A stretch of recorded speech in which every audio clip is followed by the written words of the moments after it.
Hello everyone, my name is Hunter. I'm going to try and do a quick video on all of the immunomodulator mnemonics that me and Josh were able to come up with. It looks like there's a lot of drugs, but really we're going to be chunking a lot of these down to group them together to make easy mental arrangements of each of the drug subtypes. Let's get this started. Firstly, we have the TNF-alpha inhibitors that were covered in the lecture, and there's 3 of them, so Adalimumab, Infliximab, and Entanercept. And so the mnemonic that includes all of these is Adele, an alpha male, inflicts pain on her school's entire test writing staff. So Adele, the alpha man himself, the legend behind Hasanki, he's inflicting pain on the test writing staff because his Anki decks so far have been carrying a lot of the class through these terms. The clinical correlations versions of the deck have definitely been carrying me, so kind of a menace to the people who write our tests because he just kind of dabs on them. So Adele is, of course, Adalimumab alpha because these are all inhibitors of TNF-alpha. Inflicts for Infliximab, and entire for Entanercept. So yeah, bit of a meta mnemonic here that hopefully y'all find useful. Next, for mnemonics to differentiate the first gen versus second gen antihistamines, the first gen are diphenhydramine and promethazine, and the mnemonic that combines them is MS1 year / first gen antihistamines make me pro-death. And the takeaway here is the pro-death phrase. So the pro is of course from promethazine, and death here for di as in diphenhydramine. Additionally, because of the pro-death here, first-gen antihistamines are causing this. There's the increased CNS penetration of these first-gen antihistamines, which leads to increase of side effects, in particular drowsiness and H+ regulation, since there are histamine receptors that regulate stomach acid secretion. Also, the pro-death increased side effect of drowsiness. Sleep is, of course, the cousin of death. So pro-death, pro-sleep, they're all pretty related. So next, on to the second-gen antihistamines, loratadine and fexofenadine. How are we going to differentiate those from the first-gen? Well, first-gen antihistamines are making me pro-death. Second-gens won't, because Laura,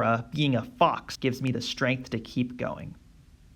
So the dumb way that I remembered these, sometimes life is depressing and it makes us really sad, but sometimes seeing someone who is really attractive can get us to power through. So that's the theory behind this. So Laura being a fox, Laura for loratadine, and fox for fexofenadine. Additionally, something important to note is that there is decreased CNS penetration here. And for whatever reason, both of these are going to cause anticholinergic effects. Just potentially good to know since it is in the slides.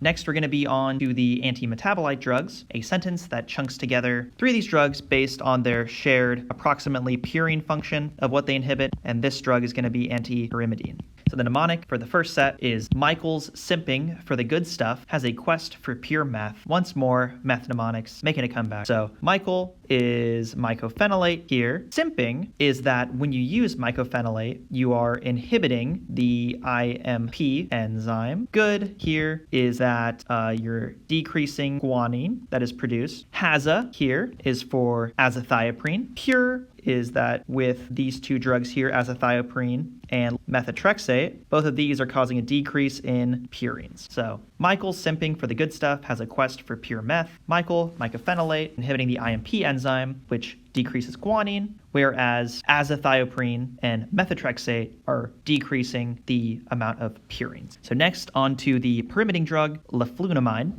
Ooh, Luffy's running a pyramid scheme. So Luffy is for leflunomide. Pyramid is, of course, for pyrimidines. And you might wonder, what is going on with this ooh? Well, the enzyme that is inhibited by leflunomide is the enzyme dihydroororate.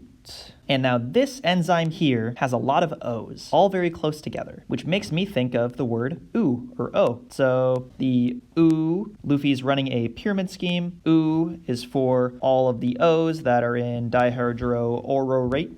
Luffy is for leflunomide, and pyramid scheme is for pyrimidines. So yeah, that is all of the antimetabolites.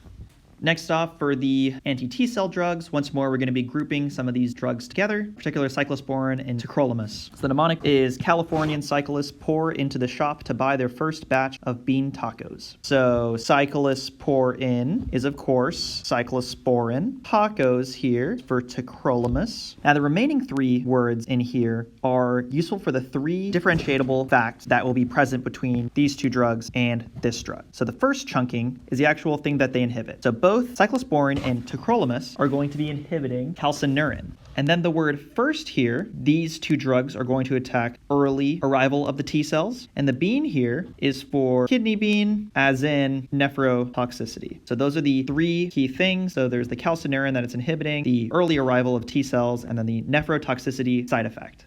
And now for sirolimus, life feels emptier without a midnight sirloin, parentheses steak. So sirloin is of course for sirolimus. Emptier, I thought sounded a little like mTOR, the actual product that is being inhibited. And then midnight is because sirolimus is going to inhibit the late arrival of T cells. So these mnemonics can derive what each of the drugs do, decent priming on what the actual things they inhibit are, whether they're first or later arrival, and which one results in the nephrotoxicity, which is going to be the cyclosporine tacrolimus group. Okay, so lastly, we're going to be talking about leukotriene effectors. So in general, once we have arachidonic acid, that can be converted in either the LOX pathway or the COX pathway, with the COX being what is related to prostaglandin synthesis and inhibited by NSAIDs, etc. Whereas with the LOX pathway, we're going to be getting to leukotrienes.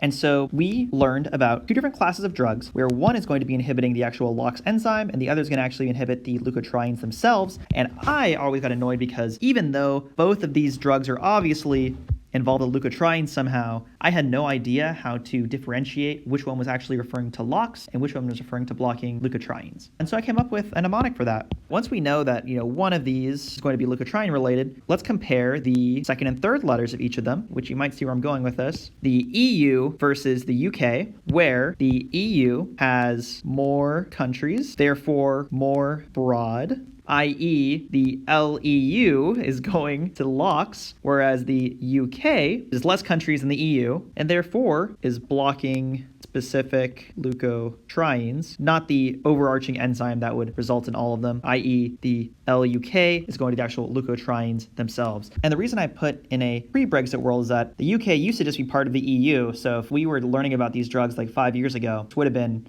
a slightly easier mnemonic to know because the EU would have had a lot of countries in it that included the UK. The EU is higher up on the tier list. LEU goes to LOX, and then the LUK goes to the actual leukotrienes themselves.